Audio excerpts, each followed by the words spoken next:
Öncelikle memur senin başlatmış olduğu bir ayda 10 milyon imza, başörtüsüyle ilgili imza 12 milyon 300 bin lira hedefine ulaşmış ve bunu hükümete takdim etmiştik. Artık bu sorunun çözülmesini istiyorduk. Türkiye'nin %99'u eğer Müslümansa bu başörtüsü acaba niye çözülmüyordu?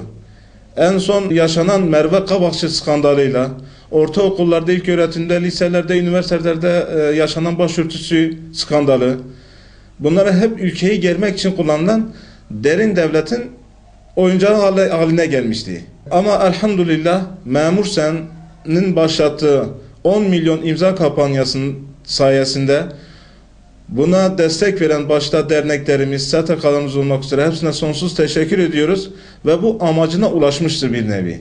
Başörtüsünden dolayı, başörtüsünün artık serbest olacağından dolayı hiç kimse başörtüsü nedeniyle okuldan atılma, kamu kurumuna gitmeme gibi bir sıkıntı yaşamayacak.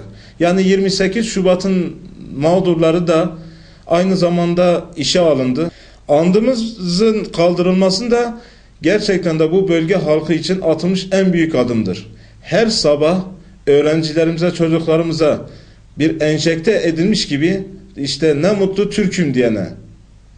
Andımız bu bölgeye yakışmayan, öğrencilerimize yakışmayan ve eğitime yakışmayan bir andımız vardı. Bunun da kaldırılması çok hoşumuza gitti. Yani biz memur sen olarak bunların kaldırılması için gereken basın açıklamalarımızı yapmıştık.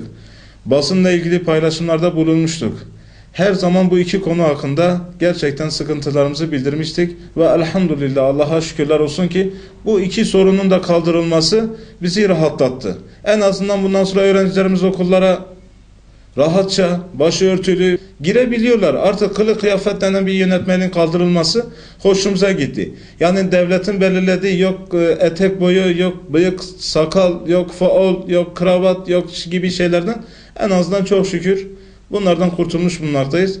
Daha sonraki paketler de açıklanacak. Ama öncelikle bu siyasi tutsakların, siyasi açıklamalarından dolayı siyasi tutsakların yani bırakılmasını talep ediyoruz.